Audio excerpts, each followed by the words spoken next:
Assalamualaikum warahmatullahi wabarakatuh. Perkenalkan, nama saya Muzdalifah Fajri dengan NIM 2407500013 dari kelas M242. Pada video kali ini, saya akan membahas 3 materi dari kelompok terakhir, yaitu materi pertama, materi manusia sebagai makhluk individu dan makhluk sosial. Materi yang kedua yaitu akal, wahyu, dan juga intuisi. Serta materi terakhir yaitu materi otak dan pendidikan. Baik, adapun materi pertama yaitu materi manusia sebagai makhluk individu dan makhluk sosial. Jadi, manusia adalah makhluk yang memiliki kemampuan berpikir, berperasaan, dan bertindak, sehingga mampu mengembangkan potensi dirinya secara optimal. Setiap manusia juga memiliki keunikan yang membedakannya dari orang lain, baik dari segi karakter, minat, maupun kemampuan. Namun, dalam kehidupan sehari-hari, manusia tidak dapat hidup sendiri. Manusia selalu membutuhkan bantuan, interaksi, dan kerjasama dengan orang lain. Oleh karena itu, manusia memiliki 2 peran, yaitu sebagai makhluk individu dan yang kedua sebagai makhluk sosial. Kedua peran ini harus berjalan seimbang agar kehidupan dapat berlangsung dengan baik dan juga harmonis. Yang pertama, manusia sebagai makhluk individu. Individu berarti satu kesatuan yang utuh dan tidak dapat dibagi. Setiap manusia memiliki identitas, karakter, serta potensi yang berbeda-beda. Sebagai individu, manusia memiliki akal dan pikiran untuk berpikir secara rasional, mengambil keputusan, serta menentukan arah hidupnya. Selain itu, manusia juga merupakan kesatuan jasmani dan rohani yang saling memengaruhi dalam membentuk kepribadian. Adapun ciri-ciri manusia sebagai individu, yang pertama memiliki karakter yang berbeda. Yang kedua, memiliki kesadaran diri. Yang ketiga, memiliki kebebasan memilih. Dan yang keempat, memiliki tanggung jawab. Contohnya, seseorang bisa bebas memilih jurusan kuliahnya atau menentukan cita-citanya atau mengembangkan bakatnya. Namun, kebebasan tersebut tidak bersifat mutlak karena harus disertai tanggung jawab dan mempertimbangkan dampaknya terhadap orang lain. Yang kedua, manusia sebagai makhluk sosial. Manusia tidak dapat memenuhi kebutuhannya sendiri karena memiliki keterbatasan, sehingga membutuhkan orang lain dalam berbagai aspek kehidupan, seperti pendidikan, ekonomi, dan juga sosial. Sebagai makhluk sosial, manusia selalu melakukan interaksi, baik melalui komunikasi, kerjasama, maupun saling membantu. Dari interaksi tersebut, terbentuk hubungan sosial yang memperkuat kehidupan dalam masyarakat. Adapun ciri-ciri manusia sebagai makhluk sosial, yang pertama, membutuhkan interaksi dan komunikasi. Yang kedua, hidup dalam kelompok. Yang ketiga, saling ketergantungan. Dan yang keempat, mematuhi nilai dan juga norma. Melalui interaksi sosial, manusia belajar memahami orang lain, menghargai perbedaan, serta menyesuaikan diri dengan lingkungannya. Norma dan aturan juga berperan penting untuk menjaga ketertiban dan mencegah konflik dalam masyarakat. Selanjutnya ada hubungan individu dan sosial. Individu dan masyarakat memiliki hubungan yang saling melengkapi.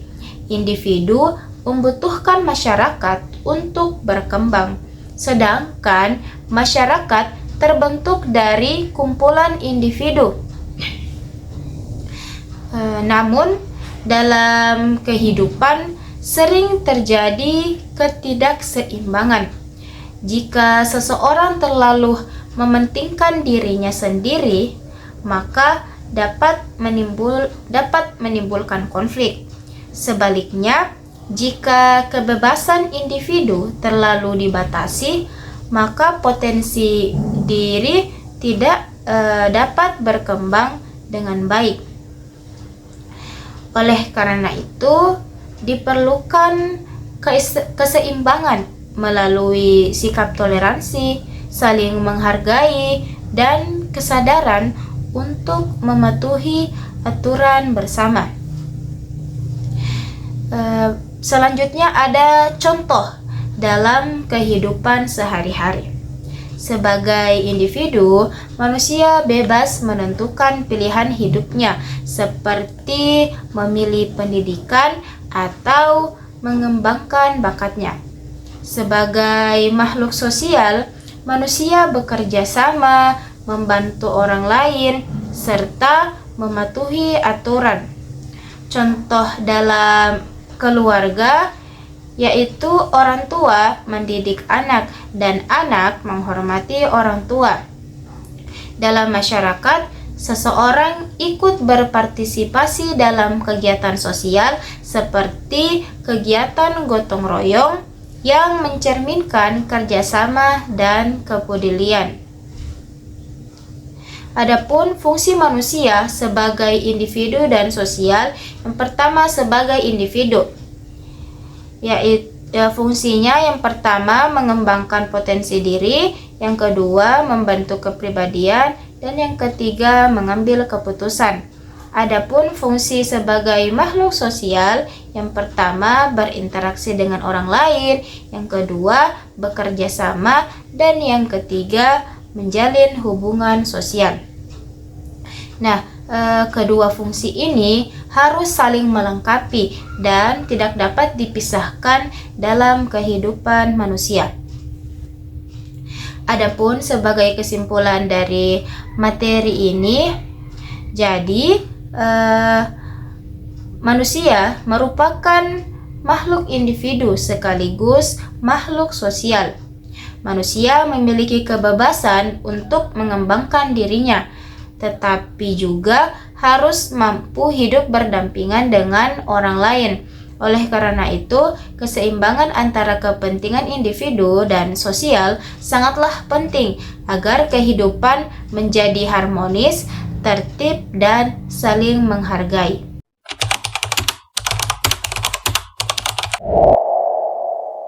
Baik, materi selanjutnya yaitu materi akal, wahyu, dan intuisi.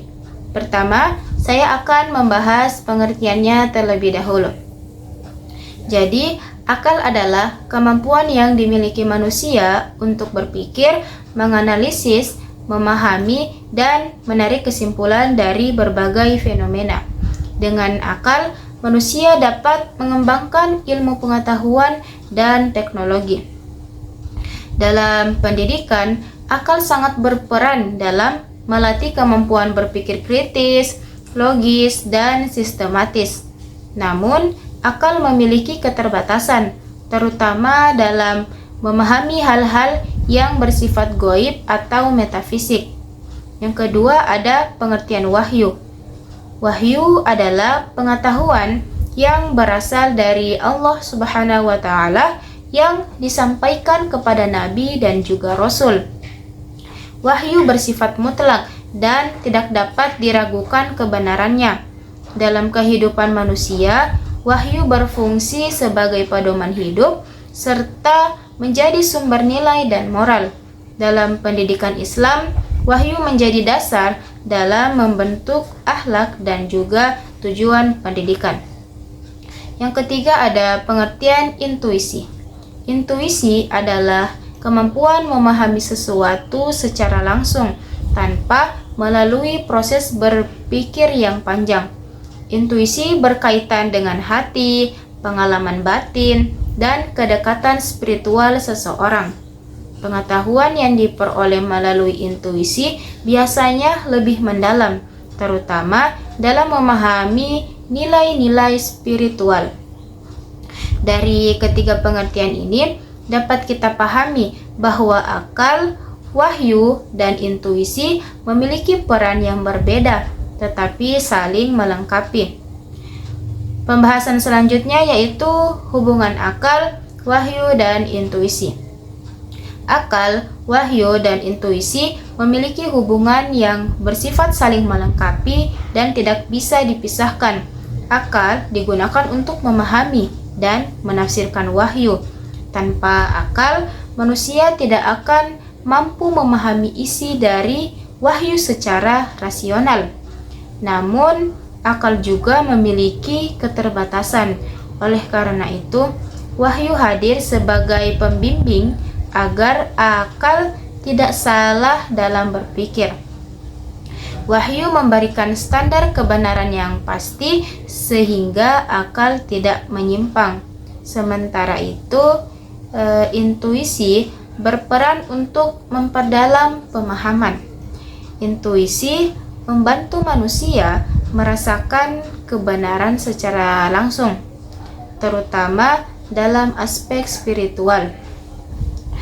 Jadi, jika akal bekerja secara logis dan wahyu memberikan kebenaran mutlak, maka intuisi memberikan kedalaman makna.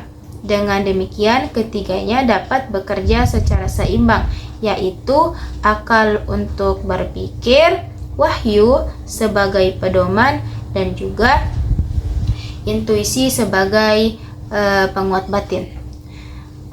Pembahasan selanjutnya yaitu peran akal, wahyu, dan intuisi dalam filsafat pendidikan Islam. Dalam filsafat pendidikan Islam, ketiga unsur ini memiliki peran yang sangat penting. Akal berperan dalam mengembangkan kemampuan berpikir siswa. Melalui akal, siswa dilatih untuk menganalisis masalah, memahami materi, dan juga mencari solusi. Ini sangat penting agar siswa tidak hanya menerima informasi, tetapi juga mampu berpikir secara mandiri. Wahyu berperan sebagai dasar dalam membentuk nilai dan moral. Pendidikan tidak hanya bertujuan membuat siswa pintar, tetapi juga membentuk akhlak yang baik.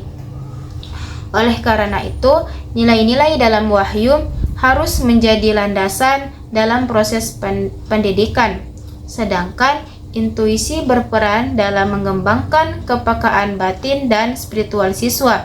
Intuisi bisa dikembangkan melalui kegiatan refleksi, ibadah, dan pengalaman spiritual. Dengan adanya intuisi, siswa tidak hanya memahami ilmu secara teori, tetapi juga merasakan maknanya. Jika ketiganya diterapkan secara seimbang, maka pendidikan akan menghasilkan manusia yang tidak hanya cerdas secara intelektual, tetapi juga memiliki moral dan spiritual yang kuat. Pembahasan selanjutnya yaitu pandangan tokoh filsafat. Beberapa tokoh filsafat juga memberikan pandangan tentang akal, wahyu, dan intuisi. Yang pertama ada Plato. Plato berpendapat bahwa akal adalah alat utama untuk memahami kebenaran. Menurutnya, dunia yang kita lihat hanyalah bayangan, sedangkan kebenaran sejati ada pada dunia ide. Selanjutnya ada Aristoteles.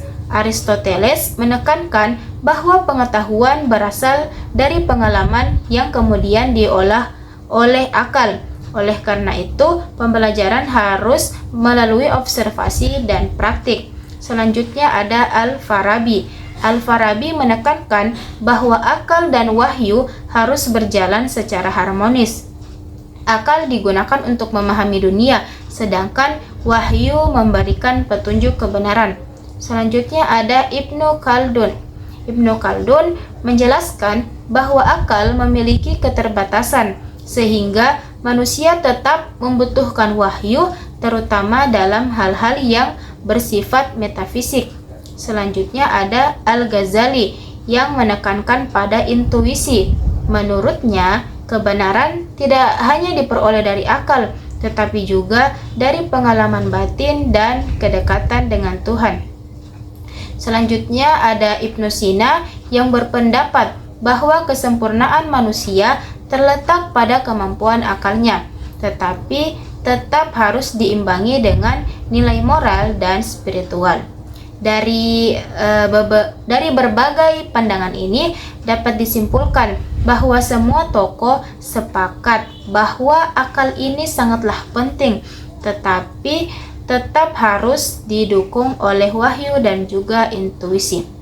Jadi, dari materi yang saya sampaikan dapat disimpulkan bahwa akal, wahyu, dan intuisi merupakan 3 sumber utama pengetahuan dalam Islam yang tidak dapat dipisahkan. Akal membantu manusia berpikir dan memahami dunia. Wahyu memberikan kebenaran yang mutlak, dan intuisi memperdalam pemahaman secara spiritual. Dalam pendidikan Islam, ketiganya harus diintegrasikan agar membentuk manusia yang seimbang, yaitu cerdas secara intelektual, baik secara moral, dan juga kuat secara spiritual.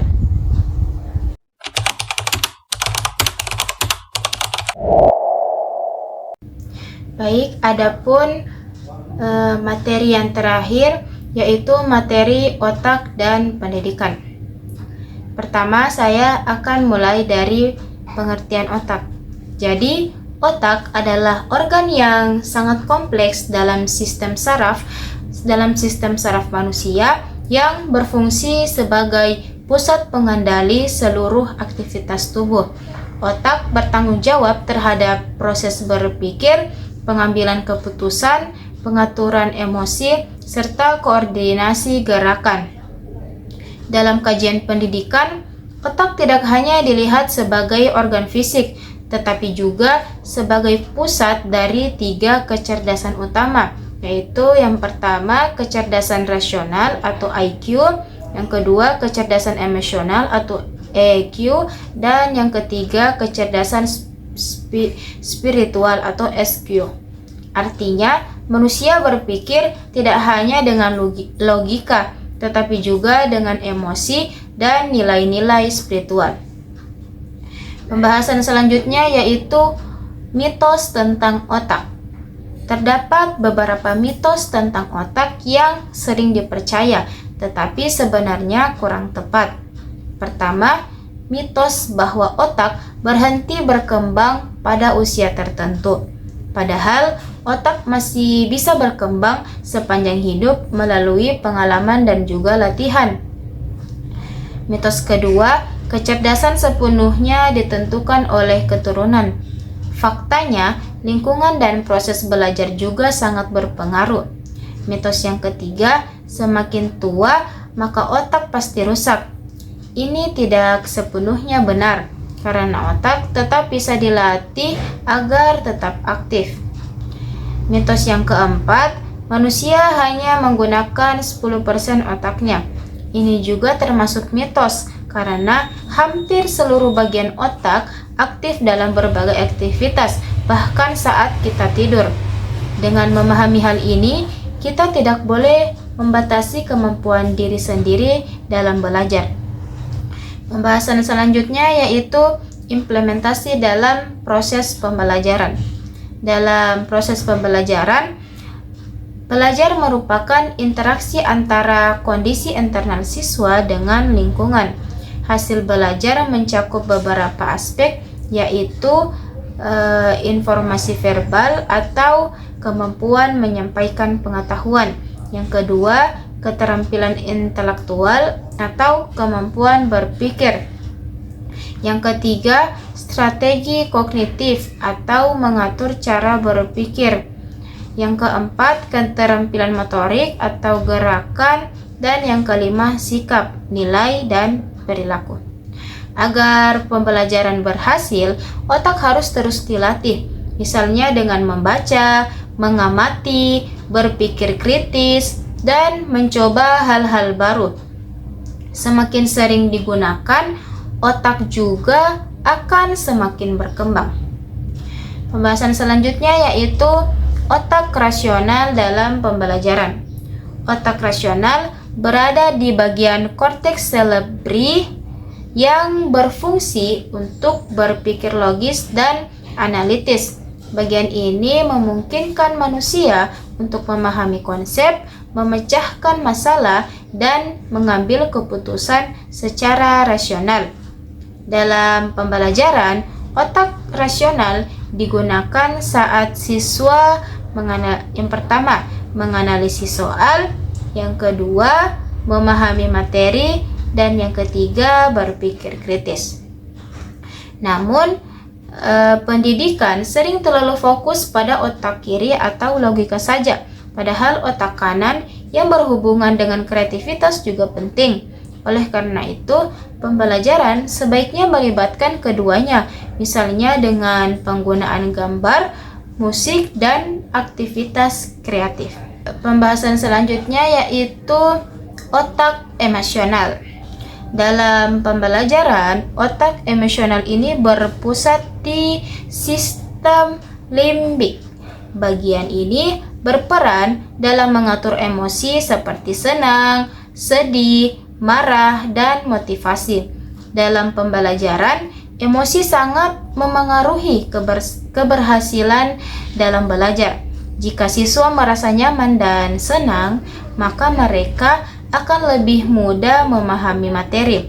Sebaliknya, jika suasana belajar tegang atau membosankan, maka otak juga sulit untuk menerima informasi. Oleh karena itu, guru perlu menciptakan suasana belajar yang menyenangkan, penuh semangat, dan tidak menekan siswa. Kecerdasan emosional juga ini penting, seperti mengenali emosi diri, mengendalikan emosi, dan mampu bekerja sama dengan orang lain. Pembahasan selanjutnya yaitu otak spiritual dalam pembelajaran. Otak spiritual berkaitan dengan kesadaran manusia terhadap makna hidup dan nilai-nilai. Bagian ini membantu manusia memahami hal-hal yang lebih dalam seperti tujuan hidup, kebaikan, dan hubungan dengan tujuan. Dalam pendidikan, otak spiritual berperan dalam membentuk karakter dan moral siswa.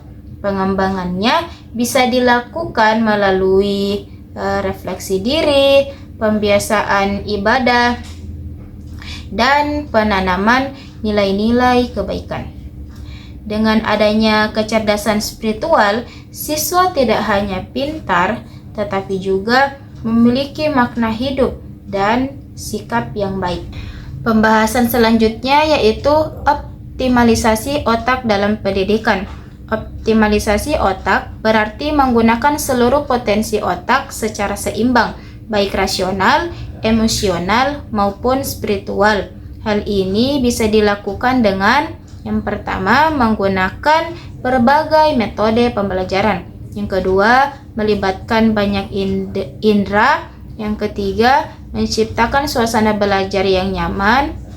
Dan yang keempat, melatih konsentrasi dan kreativitas. Selain itu, terdapat konsep neuroplastisitas, yaitu kemampuan otak untuk berubah dan membentuk hubungan baru. Artinya, otak bisa berkembang melalui latihan dan kebiasaan. Oleh karena itu, pembentukan karakter harus dilakukan secara terus-menerus agar menjadi kebiasaan yang tertanam dalam diri siswa. Pendidikan tidak hanya mengajarkan pengetahuan, tetapi juga membentuk karakter seperti jujur, disiplin, tanggung jawab, empati, dan juga kreativitas. Baik, adapun kesimpulan dari materi ini, otak manusia memiliki 3 aspek utama, yaitu rasional, emosional, dan spiritual, yang semuanya berperan dalam proses pembelajaran.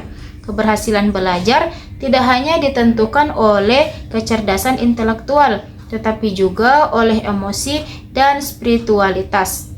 Oleh karena itu, pendidikan harus mengembangkan ketiga aspek tersebut secara seimbang agar menghasilkan individu yang cerdas, berkarakter, dan juga bermakna dalam hidupnya. Baik, itulah pembahasan dari saya tentang 3 materi terakhir, yaitu materi manusia sebagai makhluk individu dan sosial. Materi kedua, akal, wahyu, dan intuisi, serta materi yang terakhir yaitu materi otak dan pendidikan. Lebih dan kurangnya saya mohon maaf. Wabillahi taufiq wal hidayah. Wassalamualaikum warahmatullahi wabarakatuh.